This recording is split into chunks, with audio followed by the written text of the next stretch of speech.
So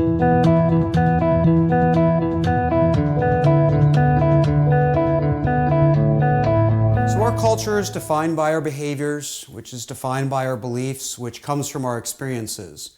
But what culture are we getting? Are we getting a deliberate culture, or are we getting an accidental culture? Most cultures are an accident. They are the product of a random walk of experiences that we have throughout life that produce the beliefs and the behaviors that we end up with.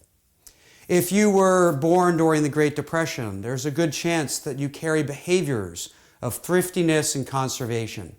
If you have a jerk of a boss, you ultimately end up with a behavior of either avoiding that behavior at all costs or mimicking it as the way to operate. If the boss is always late to a meeting, the organization learns to accept that it really doesn't matter what time meetings start, and it may even be a desirable trait. The point is, these collection of experiences produces a culture whether we want to or not. And if we don't design a deliberate culture, we end up with an accidental one. So our job is to design that deliberate culture so we create the right experiences which produce the right behaviors. To get the culture that we want, we have to define it. We have to clearly articulate the behaviors that we desire to observe in the organization. So what's important as we articulate these behaviors first is that they not be motherhood and apple pie behaviors. Things like respect and integrity.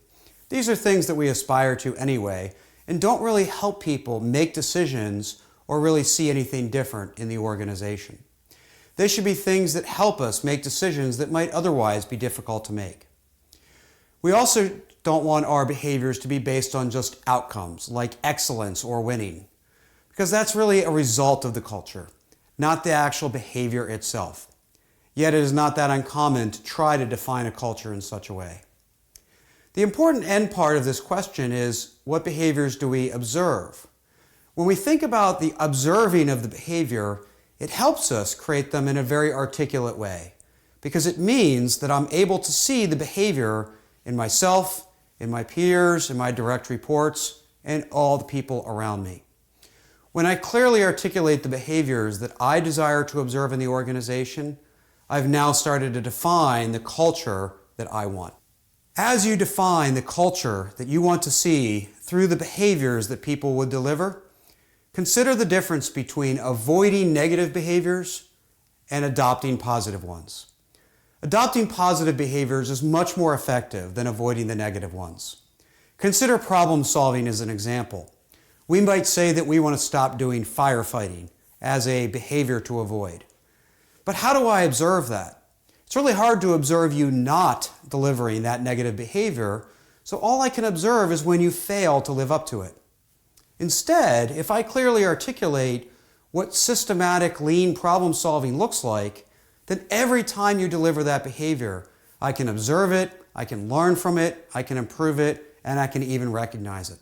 Also, when we define our culture as positive behaviors to enable, it's much more likely that we think long-term, 3, 5, or 10 years down the future, of what culture we truly desire.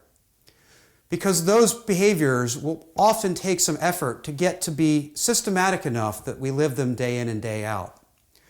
When we start to define our culture from the negative behavior avoidance, we think in terms of quick fixes, things that we want to drive out in the short term. So define positive behaviors as your lean culture, and it will give you a long-term target condition to pursue as part of your cultural transformation. As we think about our culture change as a journey, then we need to practice continuous improvement on our cultural journey. What does that mean? That means plan, do, study, adjust. That means practicing a cycle of continuous improvement on our culture change. So plan, I need that clearly articulated culture. What are the behaviors that we desire? That becomes our target condition of what we're trying to get to. As part of that plan, we then build what experiences we're going to give people, but giving them the experiences is the do of PDSA. So we give people the experiences that help them understand, help them practice, help them internalize, and ultimately, those experiences will deliver the desired culture that we want. But This is a very complicated journey, and it's very unlikely that we're going to get it right the first time out. And so that's what's great about PDSA, is we then go and study. Did we get the results that we actually wanted? In this case, are we getting the behaviors that we desired? So we need to use observation to see what we're getting from people. We can measure the culture, we can put those together, but we need to study to understand, am I getting the results that I want from the culture that I desire? And most importantly, why am I getting it or why am I not? And from that learning, which is what makes study so important, we then make adjustments. Either adjustments to our desired culture and behaviors, or most likely, adjustments to our experiences. And so if we continually practice PDSA on our culture, we will then have ownership over getting to our destination. Culture change is about a learning journey. We have to own the behaviors that we want to see in the organization and continually experiment with how to get the desired culture we want on our lean journey.